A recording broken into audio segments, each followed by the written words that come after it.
What is happening, everyone? Welcome back to the Cosmic Soul Podcast. I'm your host, Debbie, and thank you so much for tuning in today. We have an exceptionally interesting show today. I'm really excited about it. We're going to get a little bit esoteric, more so than we usually have. We are going to be doing our normal focus card, but instead of looking at it in a way that we can apply it to everyday life, we're going to kind of unravel it and see how it fits into the story of the tarot itself, which is the Fool's Journey, the entire journey of us becoming more self-aware and eventually enlightened. We're also going to check out a possible origin of the tarot. Some people say Egypt, some people say Italy. I think it's something a little different, maybe a little weird if you've never heard of anything like this before. So just keep an open mind, keep it super open, and I think you may find this quite enjoyable and maybe get a perspective shift and see things completely differently. So let's go ahead and dive into our focus card, which is Death. The Death card shows the messenger of death, a skeleton dressed in black armor riding a white horse, symbolic of perhaps the pale horse.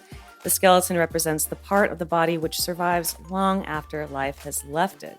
The armor symbolizes invincibility and that death will come no matter what. Its dark color is that of mourning and the mysterious, while the horse is the color of purity and acts as a symbol of strength and power. Death carries a black flag decorated with a white 5-petaled rose, reflecting beauty, purification, and immortality, and the number 5 representing change. Together, these symbols reveal that death isn't just about life ending. Death is about endings and beginnings, birth and rebirth, change and transformation. There is beauty in death, and it is an inherent part of being alive. A royal figure appears to be dead on the ground, while a young woman and child and bishop plead with the skeletal figure to spare them. But as we all know, death spares no one. In the background, a boat floats down the river, akin to the mythological boats escorting the dead to the afterlife. On the horizon, the sun sets between two towers, in a sense dying each night and being reborn every morning. As you probably know by now, the tarot is highly symbolic. It's never usually literal. Like if you get the 10 of swords in a tarot reading, you're not going to get 10 swords in your back. That's just not how it works. It speaks in symbols because symbols speak honestly a lot more clear than words itself. You can get lost in translation. Symbols they go across all cultures and all languages. So with the Death card, it's not a literal death. There have been times in tarot readings, when a death card comes up and a death happened. It all depends on what cards are surrounding it. But that's why we're going to go into the origin of the tarot here shortly. Because originally, apparently, that's not what the tarot were invented for. They weren't invented for divination. They are a roadmap to enlightenment. So back to the Death card. It's a transitional card. It is a transition into a different state or form, and I really like the flower on the flag with the 5 petals because most flowers have 5 petals. 5 not only is symbolic of change, but it's a very physical number. We have 5 senses, 5 fingers, and 5 toes, and another thing that was really interesting to me is that number 5, the 5th Hermetic principle, is that of rhythm. All things ebb and flow. We got things moving in and out like the tide. We have the seasons changing, the sunrise, the sunset. These are all transitions, and it is just the law of the universe that all things must change. So to fully understand the meaning of the Death card, we're going to look at a couple of the cards that come before the Death card, and I think just one that comes after it to kind of understand, more solidify what it means. So I made this little thing, a little kind of infograph for us to check out. So have a look at it, and we're going to start with the Hermit. The Fool gets to a point on his journey where he is asking why. Why do people live if only to suffer and die? So he secludes himself and goes into meditation. During this time, he has a vision and realizes that everything is connected in a beautiful and wonderful design. The universe works in harmony, and the fool finds some answers to that which he is seeking, and he has a wider perspective. He looks back over his life to trace the cause and effect relationships that have brought him to this point. He takes responsibility for his past actions so he can make amends and ensure a more honest course for the future. The demands of justice must be served so that he can wipe the slate clean. This is a time of decision for the fool. He is making important choices. Will he remain true to his insights, or will he slip back into an easier, more unaware existence that closes off further growth? Undaunted, the fool pushes on. He is determined to realize his vision, but he finds life is not so easily tamed. Sooner or later, he encounters his personal cross, an experience that seems too difficult to endure. This overwhelming challenge humbles him until he has no choice but to give up and let go. At first, the fool feels daunted. He feels defeated and lost. He believes that he has sacrificed everything, but from the depths, he learns an amazing truth. He finds that when he relinquishes his struggle for control, everything begins to work as it should. By becoming open and vulnerable, the fool discovers the miraculous support of his inner self. He learns to surrender to his experiences rather than fighting them. He feels a surprising joy and begins to flow with life. The fool now begins to eliminate old habits and tired approaches. He cuts out non essentials because he appreciates the basics of life. He goes through endings as he puts the outgrown aspects of his life behind him. The process may seem like dying because it is death of his familiar self to allow for the growth of a new one. At times, this change seems to be crushing the fool, but eventually he rises up to discover that death is not a permanent state. It is simply a transition to a new, more fulfilling way of life. And since embracing the hermit, the fool has swung wildly back and forth on an emotional pendulum. Now he realizes the balancing stability of temperance. He discovers true poise and equilibrium. By experiencing the extremes, he has come to appreciate moderation. The fool has combined all aspects of himself into a centered whole that glows with health and well being. So, what do you need to let go of? What has outlived its time in your life so that you can let go of it and become a better version of yourself? The death card is a very like a conscious reinvention. It's something that you can see coming. It's a natural thing. You can see it and you can think about it, go inside and figure out what it is that has outlived its purpose and time in your life. So you can have one of your spiritual awakenings, because spiritual awakenings or spiritual awakening is not a one time thing. This is an ongoing process. And if we looked further into the rest of the Fool's journey, you would see that there's seven more cards in the major arcana in the Fool's story. And pretty much every one of those cards is yet another spiritual awakening, each one getting a little bit more serious and um, enlightening, just more and more growing. So as I said, it's a process. It's not a one-time thing. Okay, so before we go into the possible origins of the tarot, I want you to take another look at the Hanged Man card. One of the things I find really fascinating about this card is how he is suspended, much like how a caterpillar cocoons itself before it transforms into a butterfly. And you're probably very, very well aware that the butterfly is pretty much the most popular metaphor for transformation, spiritual transformation in humans.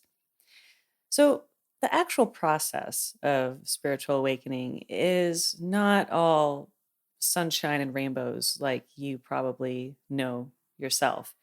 It can be really scary at sometimes. You don't really know what's going on and there's a lot of resistance. And actually, the process of the caterpillar, what happens inside the cocoon, is so much like what happens to us whenever we're having those deep moments of spiritual transformation.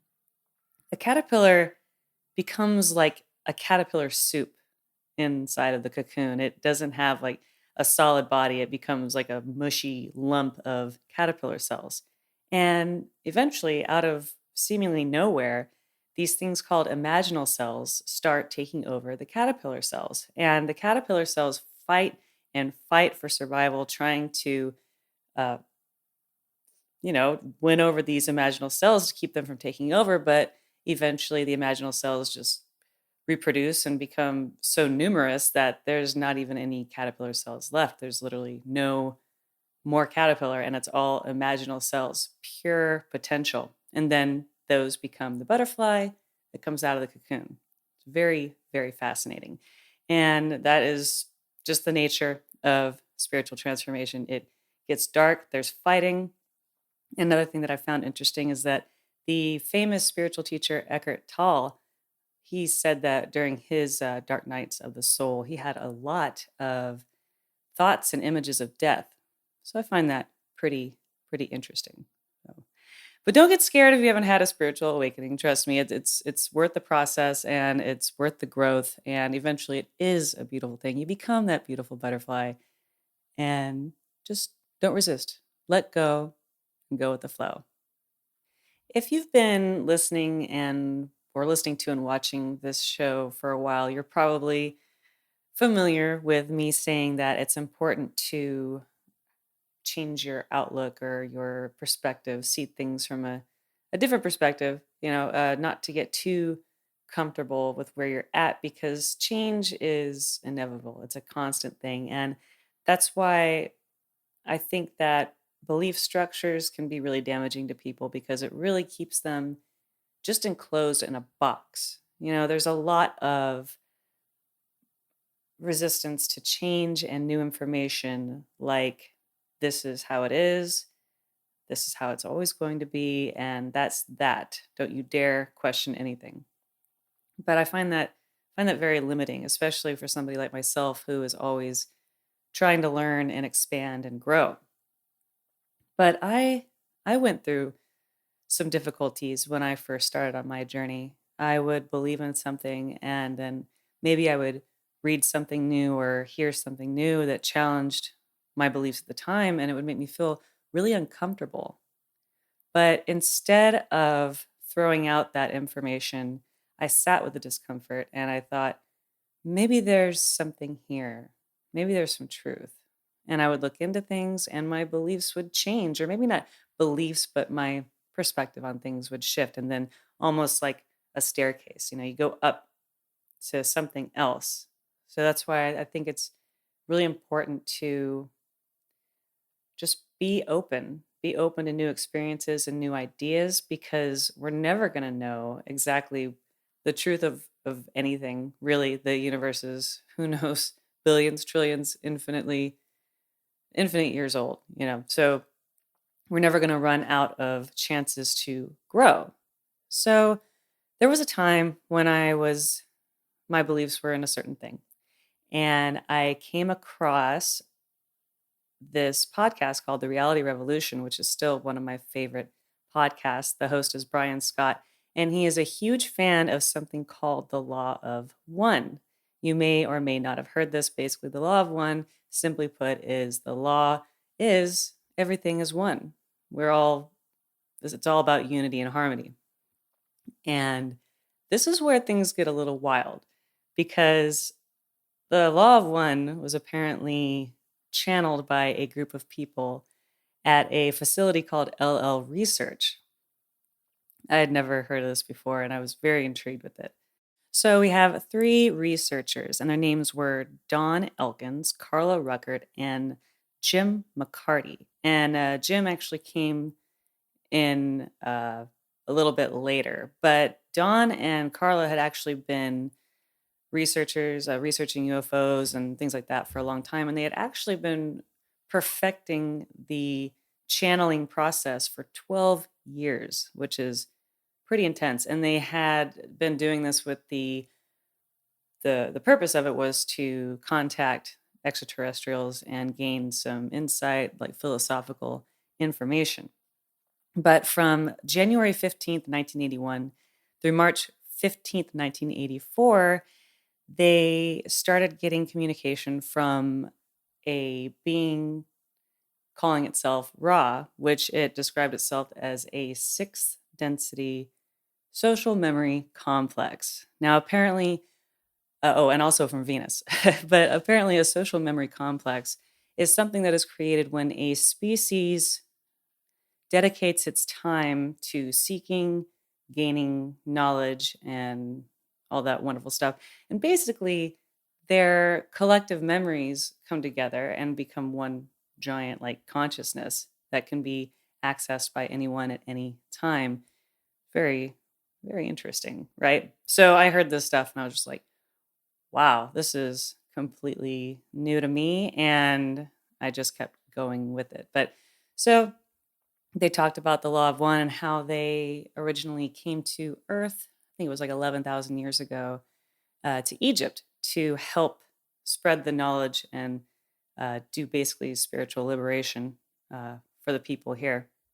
And part of that was the tarot. Apparently, the 22 archetypes of the major arcana are very unique to our solar system. And at the time, back when Ra was still on Venus, apparently, they discovered these archetypes and they used them as a like a blueprint or a type of architecture of the process of self-awareness. It's not like directions, but it is one possible way to get there. And so they passed that around and became the social memory complex known as Ra, brought it to Egypt. The priests added some things like planetary influences and made it like a divination tool, but that was not the intention of the tarot, at least the 22 cards in the major arcana. Ra was very specific about this, that it was not ever meant to be used as divination. But honestly, I think it works sometimes. Obviously, we can get a lot of answers from it. So that is one possible origin of the tarot that you can add to your list. Not necessarily Egypt. The actual like images of the cards, the actual cards, those did come from Italy. I think it was like the late 14th, early 15th century. But think about that. Think about the tarot coming from Venus. It's pretty cool, right? If you are a rabbit hole explorer such as myself and the raw contact intrigues you, you can actually find all 106 channeled sessions on lawofone.info. And even just by reading a couple of these sessions, you will be pretty impressed with the language that Ra uses. I know it seems a little wild, a little out there, but trust me, it's worth checking out. The tarot section or session is actually the hardest one to understand. So that's why I didn't get too far into it, because even people who have spent a lot of their life researching the raw contact say that the tarot session is one of the hardest to comprehend. And you may be wondering what happened to Ra. We have a god in Egypt named Ra. Well, the Egyptians love to deify people and things. So when Ra came down, was trying to teach unity, that there is only one actual God, they deified him and he didn't like it, so he took off. Basically, that's it in a nutshell. But yeah, so you can check out all 106 sessions, or you can buy the books if you want to support LL Research. They're still going on strong, and they're still getting channeled messages from other social memory complexes like Quo and I forgot the name of the other one, but it doesn't matter. Check it out. It's really, really cool. So I hope you enjoyed that fun bit of massive information. We are going to move on to our Oracle card today. And I'm really excited about this deck because it's so beautiful. I have it right here. And it's by Kyle Gray, who is a very famous angelic medium. And it is the Gateway of Light Activation Oracle. Very beautiful. Beautiful. So let's go ahead and take a look at our card and see how we can grow from it. Akashic Stargate, aligned with purpose, crossroads, no wrong path. A stargate is a portal that can take us through space and time to a whole other universe. It's based on the concept of the Einstein-Rosen bridge, or what is also known as a wormhole, where a speculative structure linking different points of space-time is created.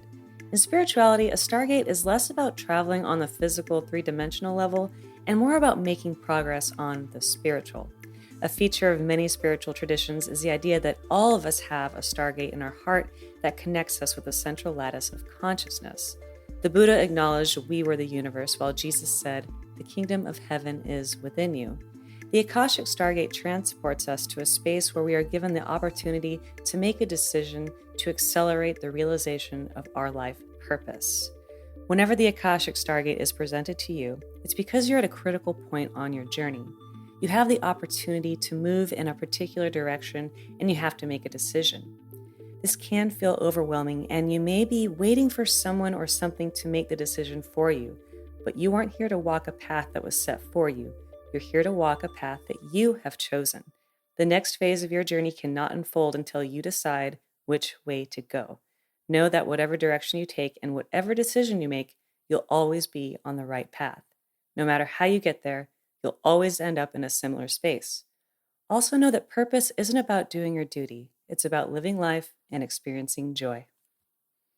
If you're not really familiar with what the Akashic Records are, they are an etheric compendium of all events, thoughts, and emotions from the past, present, and future. And you can actually access your records by going through an Akashic Records reading. You can do them yourself. I've tried myself, but I didn't have a whole lot of success. At least I don't think so. But I do know of a few people that do readings. One of them is a lovely lady named Cortney at starsofthemorninglight.com. She actually just interviewed me last Sunday.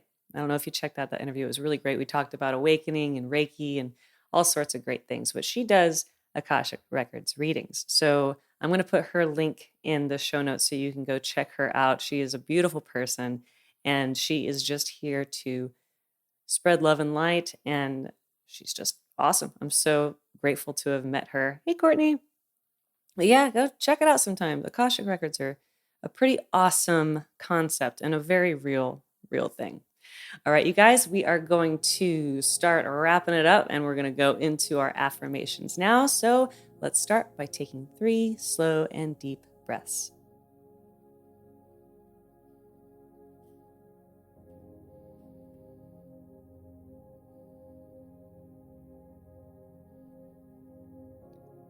Now repeat after me. I am willing to see things from a different perspective. I am willing to see things from a different perspective.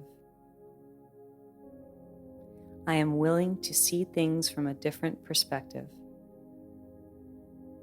I am letting go of my past so I may become my truth. I am letting go of my past so I may become my truth. I am letting go of my past so I may become my truth. I am a child of the light and I am shining bright. I am a child of the light and I am shining bright. I am a child of the light and I am shining bright.